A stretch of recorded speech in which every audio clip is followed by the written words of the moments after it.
विद्यार्थी मित्रांनो, आपल्या भारतीय परंपरेला दीर्घकाळ चांगला माहिती असलेला आणि सध्या नव्याने त्याला नाव दिलं गेलेलं आहे अशा पर्यावरण या विषयाच्या संदर्भात आज आपण बोलणार आहोत.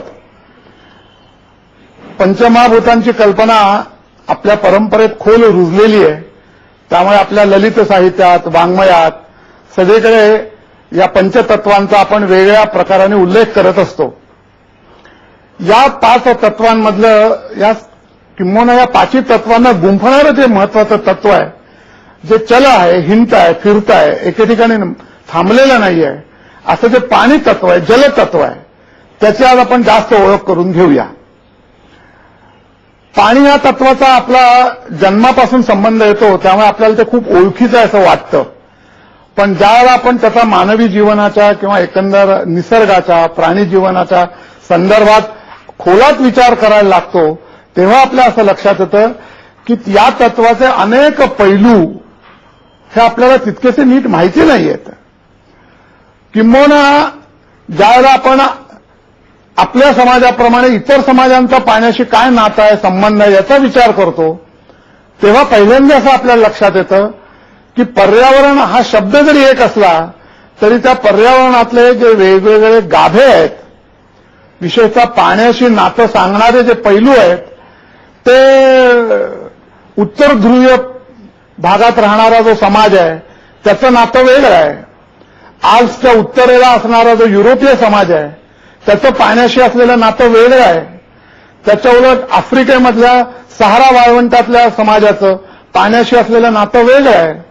अगदी भारतामध्ये जरी आपण पाहिलं तरी ईशान्य प्रदेशामध्ये ज्या ठिकाणी खूप पाऊस पडतो, मेघालय सारख्या प्रदेशामध्ये जवळजवळ वर्षभर काही ना काही स्वरूपात पाऊस पडतो, अभ्राच्छादित आकाश असतं, त्या ठिकाणी पाण्याशी असलेलं नातं आणि आपल्या बीड, लातूर, नगर या दुष्काळी आवर्षण प्रवण क्षेत्रातलं पाण्याशी असलेलं नातं हे पुन्हा वेगळं आहे.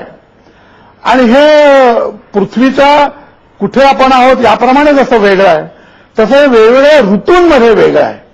आणि भारतासारख्या हवामानामध्ये ते वेगवेगळ्या ऋतूंमध्ये कसं वेगळं आहे हे समजणं म्हणजे किंबहुना पर्यावरण समजणं हा त्याचा महत्वाचा गाभा आहे.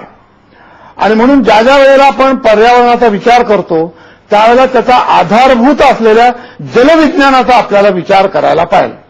आणि तो विचार करत असताना आपल्या असं लक्षात येतं की हे केवळ ऋतूप्रमाणे बदलतं असं नाही, तर अतिउष्ण दिवसांमध्ये ते त्या दिवसाच्या वेगवेगळ्या तासांमध्ये सुद्धा बदलतं. आपण साधं आपले कपडे वाळवण्याचा रोजचा अनुभव घेऊ. आपले कपडे दिवसा उन्हात चांगले वाळतात, रात्री तेवढे वाळत नाहीत. म्हणजे हवेतल्या बाष्पाशी असलेला आपला जो संबंध आहे हा दिवसाच्या 24 तासात सुद्धा बदलणारा संबंध आहे. आणि याचाच परिणाम वेगवेगळ्या वेली, झाडं, झुडपं, त्यांचं फुलणं, फळं विकसित होणं, फुलं विकसित होणं या सगळ्यांशी तो सारखा येत राहतो. आणि म्हणून या निसर्गाचं संतुलन ठरवताना हे नातं कसं आहे आणि हे संतुलित पद्धतीने कसं सांभाळलं जाईल हे माहिती होण्यासाठी या पाण्याची ही जी निसर्गातली विचलता आहे, ही विचलता नीट माहिती असणं हे त्याचं एक आवश्यक आपल्या पर्यावरणाच्या अभ्यासाचं स्वरूप यापुढे राहणार आहे. आणि त्याच्यामध्ये काही वेळेला निसर्ग रौद्र स्वरूप धारण करतो. अलीकडेच जसं मुंबईत घडलं की भूतो न भविष्यती असा मुसळधार पाऊस आला आणि तो दीर्घ काळ आला. हे निसर्गाचं रौद्र स्वरूप आहे, हे सामान्य स्वरूप नाही. त्याचप्रमाणे 2-2, 3-3 वर्ष सलगपणाने ज्या वेळेला दुष्काळ पडतो त्यावेळेला त्याची जी भयानकता असते हे निसर्गाचं सामान्य स्वरूप नाही, हे रौद्र स्वरूप आहे. त्यामुळे त्या रौद्र स्वरूपामध्ये आपल्याला पाण्याची अतिविपुलता किंवा एकदम अभाव या दोन्ही गोष्टींना सामोरं जायला लागतं. म्हणून पर्यावरणाचा किंवा मानवी जीवनाचा, प्राणी जीवनाचा विचार करताना हे सामान्य स्थितीत कसं असतं हा विचाराचा एक भाग झाला, आपल्या अभ्यासाचा तो एक महत्वाचा भाग झाला. पण त्याच्याच बरोबर ज्या वेळेला हा निसर्ग भीषण स्वरूप धारण करतो, रौद्र स्वरूप धारण करतो, तेव्हा त्याच्यामध्ये मानवी जीवन, पशुजीवन, प्राणी जीवन हे कसं टिकून राहिलं पाहिजे याचा विचार करणं हा पर्यावरण शास्त्राचाच एक अंगभूत दुसरा भाग झाला. आणि ह्या दोन्ही भागांचा ज्यावेळेला आपण समतोल विचार करून आपली पृथ्वीच्या पाठीवरची जीवनाची व्यवस्था नीट संतुलित पद्धतीने लावू शकू, त्यावेळेला आपण खऱ्या अर्थाने पर्यावरणाशी योग्य ती एकात्मता साधून या ठिकाणची जीवन व्यवस्था बसवली असं होईल. दुसरा एक आपल्या दृष्टीने महत्वाचा भाग आहे आणि ज्यात वेगळ्या कारणांमुळे भारतामध्ये आपण अजून पुरेसं यश मिळवलेलं नाही. पण पाणी हे निसर्गामध्ये एका स्थिर संख्येत आहे. ती संख्या काही बदलत नाही. निसर्गात असलेलं पाणी तेवढंच आहे. पण माणसाची लोकवस्ती मात्र बदलते. संख्यात्मक दृष्टीने बदलते, लोकसंख्या वाढते. लोकसंख्येच्या संबंधामध्ये लोकसंख्या वाढणं म्हणजे निसर्गामध्ये स्थिर संख्येत असलेलं जे पाणी आहे त्याची दरडोई उपलब्धता आपण होऊन आपल्या चुकीने कमी करणं आहे. म्हणजे जसजशी लोकसंख्या वाढत जाते तसतसं आपल्याला अधिकाधिक कमी पाण्यात राहण्याची सवय त्या समाजाला करणं हे अपरिहार्य आहे. दुसरं, लोकसंख्या ज्यावेळेला एके ठिकाणी केंद्रित होते, जसं आपल्या महानगरांमध्ये एकत्र येते, जी विरळ ज्यावेळेला वस्ती असते त्यावेळेला निसर्ग सुद्धा हा विरळ अवस्थेमध्ये सगळ्यांना नीट पेलून धरू शकतो. पण ज्या वेळेला लोकसंख्या एके ठिकाणी येते, गर्दी करते, त्यामुळे त्या ठिकाणची जी निसर्गाची अवस्था आहे, त्या ठिकाणची जी पाण्याची उपलब्धता आहे, पाऊस पडण्याची प्रक्रिया आहे, याच्यावर अवास्तव ताण त्या वाढीव लोकसंख्येचा पडतो. आणि त्यामुळे त्या ठिकाणचं पाण्याचं आणि एकंदर त्याच्यावर अवलंबून असलेल्या पर्यावरणाचं व्यवस्थापन हे सामान्य स्थितीतल्या व्यवस्थापनापेक्षा अधिक गुंतागुंतीचं होतं. अशा प्रकारे आपल्यासमोर पर्यावरणाच्या दृष्टीने पाण्याच्या व्यवस्थापनातले हे दोन अडचणीचे मुद्दे आहेत. एक, त्याची जी चल अवस्था आहे त्या चल अवस्थेमध्ये बदलत्या ऋतूप्रमाणे, बदलत्या दिवसमानाप्रमाणे प्राणी जीवनाचं नातं कसं बसवायचं हा एक भाग. आणि मानवी प्रयत्नातून आपल्या औद्योगिकरणामुळे, आपल्या नागरीकरणामुळे आपण त्याचं जे गर्दी करतो, एकत्रीकरण करतो, त्यामुळे निसर्गावर जो अवास्तव त्या ठिकाणी आपण भार टाकतो, जो निसर्ग पेलायला असमर्थ असतो, त्याचं व्यवस्थापन कसं बसवायचं हा त्याचा दुसरा भाग. पण सुदैवाने काही जमेच्या बाजूही पाणी आणि पर्यावरण यांच्या नात्यातल्या आहेत. त्यातली महत्वाची जमेची बाजू कुठली, तर पाणी हे आवर्ती आहे, त्यामुळे दरवर्षी ते पुन्हा पुन्हा आपल्याला परत मिळणार आहे. समजा आपण यावर्षी पाण्याचा गैरउपयोग केला, चुकीचा उपयोग केला, नीट वापरलं नाही, नीट साठवलं नाही, पण आपल्याला या चुका पुढच्या वर्षी दुरुस्त करायला पुन्हा संधी आहे. कारण पुन्हा पावसाळा पुढच्या वर्षी येणार आहे. तो नेमका तेवढ्याच येईल असं नाही, पण पाणी हे पुन्हा येणार आहे. त्यामुळे निसर्गात मधली जी वेगवेगळी तत्व आहेत त्यातलं हे आवर्ती तत्व आहे. दरवर्षी पुन्हा पुन्हा निसर्गाच्या चक्रामध्ये आपल्याला भेट देणारं तत्व आहे. त्यामुळे याचा आपण पुन्हा पुन्हा दरवर्षी किती उपयोग करू शकू अशी ज्यावेळेला आपण व्यवस्था बसवतो त्यावेळेला आपण आपल्या तेवढ्याच मर्यादित साधनांच्या आधाराने पण जास्त समृद्धी निर्माण करू शकतो. आपण ऊर्जा व्यवस्थेचं उदाहरण घेऊ. ऊर्जा व्यवस्थेमध्ये आपण कोळसा जाळून किंवा पेट्रोलियम जाळून ऊर्जा निर्माण करू शकतो, किंवा पाण्याच्या आधाराने, जसं आपल्या कोयनेला आपण जलविद्युत केंद्र आहे त्याच्या आधाराने आपण ऊर्जा निर्माण करू शकतो. कोळसा जाळून जी आपण ऊर्जा निर्माण करतो तो कोळसा एकदा जाळला किंवा ते पेट्रोलियम पदार्थ आपण एकदा वापरले की पुन्हा ते निर्माण करायला काही हजार वर्ष लागणार आहे. कोयनेतून मात्र आपण जी जलविद्युत निर्मिती करतो त्याचं मात्र तसं नाही की दरवर्षी पुन्हा तेवढी वीज आपण वरुणाच्या मदतीने नव्याने निर्माण करू शकणार आहोत आणि त्याच्यासाठी निसर्गाची कायमची काहीही हानी होणार नाहीये. त्यामुळे स्थायी स्वरूपात समृद्धीचा ज्यावेळेला विचार करायचा असतो त्यावेळेला अशा चक्रीय पद्धतीने जी तत्व आपल्याला उपलब्ध होतात, जसं निसर्गातलं पाणी उपलब्ध होतं, यांचा उपयोग ज्या प्रमाणात आपण वाढवू त्या प्रमाणामध्ये आपल्या समृद्धीची व्यवस्था ही स्थायी अवस्थेकडे जाणार आहे. आणि निसर्गातले जे घटक हे एकदा वापरल्यानंतर पुन्हा नव्याने चटकन निर्माण करता येत नाहीत, असे जे घटक आहेत, खनिज पदार्थ, उदाहरणार्थ पेट्रोलियम पदार्थ हा त्या खनिज पदार्थांचंच एक स्वरूप आहे. जेवढी जेवढी आपली समृद्धीची मानवी जीवनाची व्यवस्था ही खनिज पदार्थांवर अवलंबून आहे, तेवढं पर्यावरणीय संदर्भामध्ये आपण अधिक नाजूक असंतुलित अवस्थेच्या दिशेने वाटचाल करणार आहोत. उदाहरण आपल्या औष्णिक ऊर्जा केंद्रांचं घेऊ. चंद्रपूरच्या जवळ आपलं औष्णिक ऊर्जा केंद्राचं महत्वाचं केंद्र आहे. ते औष्णिक ऊर्जा केंद्र चालवायला सुद्धा आपल्याला मोठ्या प्रमाणात पाणी लागतं. कारण औष्णिक ऊर्जा ज्यावेळेला निर्माण होते तिचं नियंत्रण करण्यासाठी, त्याचे बंब थंड करण्यासाठी, ते आटोक्यात ठेवण्यासाठी त्याला आपल्याला भरपूर पाण्याचा पुरवठा करायला लागतो. म्हणजे पाणी स्वतः ऊर्जा देते एवढंच नाही, तर आपल्या अणुकेंद्रांमधून, आपल्या औष्णिक केंद्रांमधून जी आपल्याला ऊर्जा मिळते तिचं नियंत्रण आणि नियोजन करण्यासाठी सुद्धा आपल्याला मोठ्या प्रमाणात त्या परिसरातल्या पाण्याचं नियोजन करायला लागतं. म्हणजे आपल्याला अणुभट्टी अशा ठिकाणी नेता येणार नाही की ज्या ठिकाणी पाण्याची विपुलता नाही. पाण्याची विपुलता असणं हे त्या ठिकाणी अणुभट्टी आपण उभारू शकू का नाही याचा एक महत्वाचा निकष ठरतो. त्यामुळे पाण्याचं व्यवस्थापन हे पाण्याची उपलब्धता वेगळ्या ठिकाणी किती आहे, विपुल आहे, अभावाची आहे, सगळ्या ऋतूंमध्ये सारखी आहे का बदलणारी आहे, याच्यावर ते नियोजन अवलंबून आहे. आणि हे जसं ऊर्जेच्या बाबतीत आहे तसंच अन्नधान्याच्या बाबतीत अधिक प्रमाणात हे लागू आहे की कुठल्या प्रकारची आपण पिकं घेणार, ही त्या ठिकाणी पाण्याची निसर्गातली उपलब्धता किती आहे त्याच्यावर अवलंबून आहे. कुठल्या प्रकारचे आपण वृक्ष लावणार, कुठल्या प्रकारचे फलोद्यानं लावणार, कुठल्या प्रकारची पशुधन निर्मिती करणार, आपण मेंढपाळी करणार, आपण दुग्ध व्यवसाय करणार, आपण म्हशींचं संगोपन करणार. कारण पशुजीवनाला सुद्धा वेगवेगळ्या प्रमाणात पाणी लागतं. मेंढ्यांना, बकऱ्यांना पाणी लागतं, त्यापेक्षा गाईला, म्हशीला जास्त पाणी लागतं.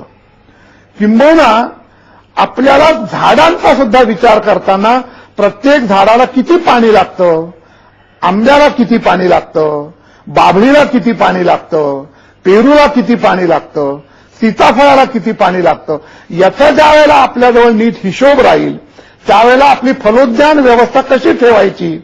आपल्याला एखाद्या पडद्यावर, संगणकाच्या पडद्यावर, चित्रपटाच्या पडद्यावर ही उद्यानं मोठी रम्य वाटतात, पण ही उद्यानं त्यांच्या पाठीमागे पाण्याचा किती वापर झालेला आहे त्याच्यावर त्यांची रमणीयता अवलंबून आहे. ज्या ठिकाणी पाणीच कमी आहे त्या ठिकाणी बोरीबाबळीचीच उद्यानं आपल्याला पाहायला मिळतात निसर्गामध्ये. त्यामुळे निसर्गाची अवकृपा असलेले असे जे प्रदेश आहेत ते प्रदेश वेगळे आणि आपल्या चलचित्र चित्रपटांमध्ये जे निसर्गरम्य प्रदेश दाखवले जातात ते प्रदेश वेगळे. पर्यावरण सगळीकडे असं नाहीये. पर्यावरण हे काही ठिकाणी वैराण जमीन, हजारो किलोमीटर एकही झाड दिसत नाही अशी मरुभूमी निर्माण करणारं सुद्धा हे निसर्गाचं पर्यावरणच आहे.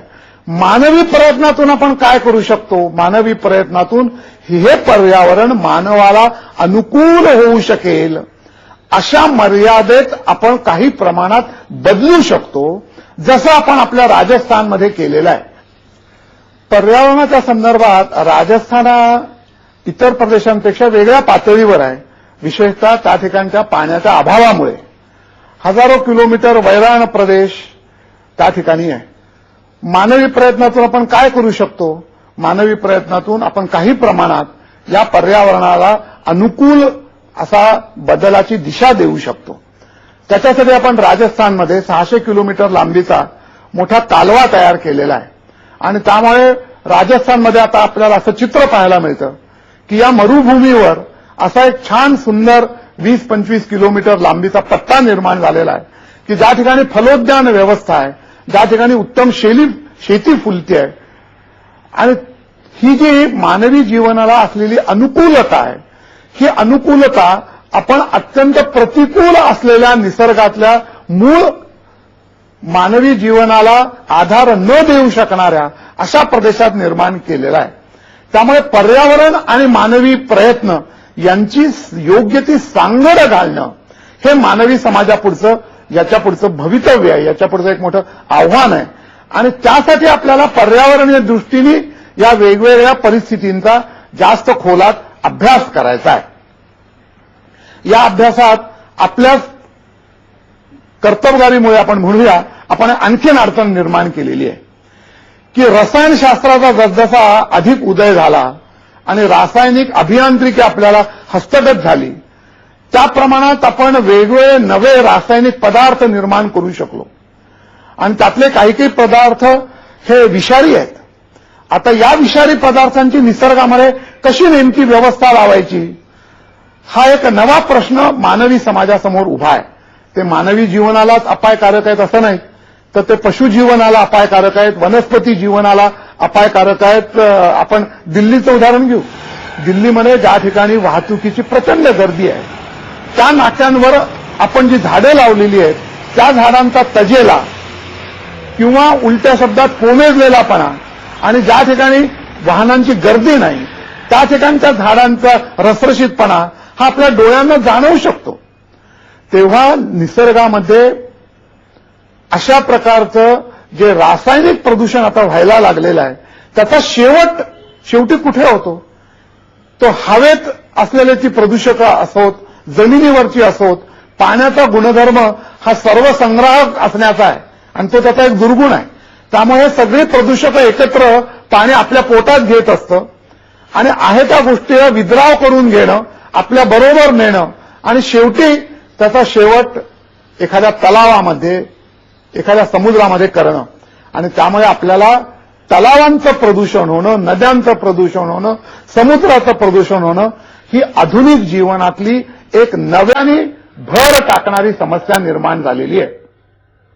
आता असं मात्र समजू नका की ही आपणच फक्त निर्माण केलेली आहे, निसर्गाने सुद्धा निर्माण केलेली आहे.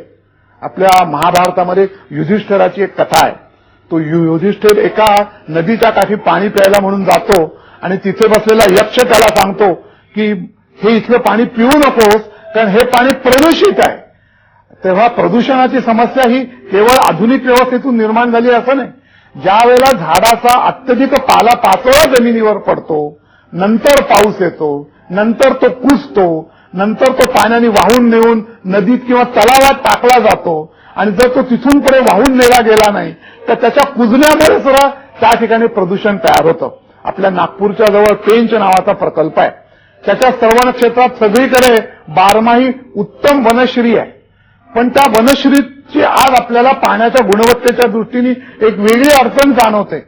आपण श्रावणात भाद्रपदात सुद्धा त्या तलावाच्या काठी गेलो की ज्यावेळेला नवीन स्वच्छ पाणी आपल्याकडून अपेक्षित आहे दिवाळीच्या दिवसांमध्ये, त्यावेळेला सुद्धा त्या पालापाचोळा गोळा होऊन त्या ठिकाणी कुजलेले पदार्थ त्या तलावात जे येतात त्याच्यामुळे या दिवसांमध्ये सुद्धा आपल्याला निसर्गामध्ये त्या पेंच तलावातलं पाणी हे शुद्ध अवस्थेत पाहायला मिळत नाही.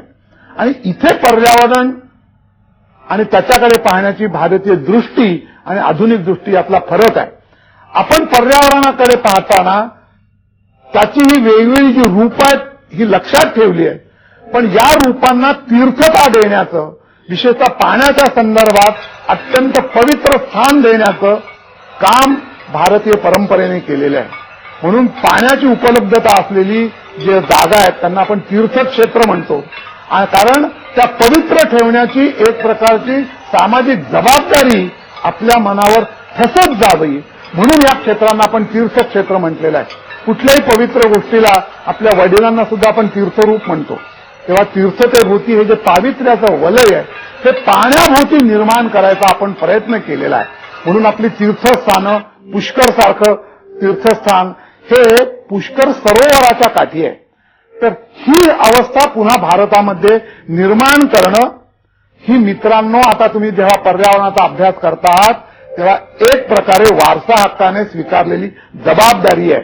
आणि म्हणून या विषयाचा अतिशय खोलात अभ्यास करून पुढच्या पिढींना तरी निदान आजच्यापेक्षा अधिक अनुकूल व्यवस्थेत कसं राहता येईल यासाठी आपल्या व्यवस्थेमध्ये जी परिवर्तन आवश्यक आहेत ती कशी आपल्याला करता येतील हे समजून घेण्यासाठी या विषयामध्ये तुम्ही रुची दाखवतात ही आनंदाची गोष्ट आहे.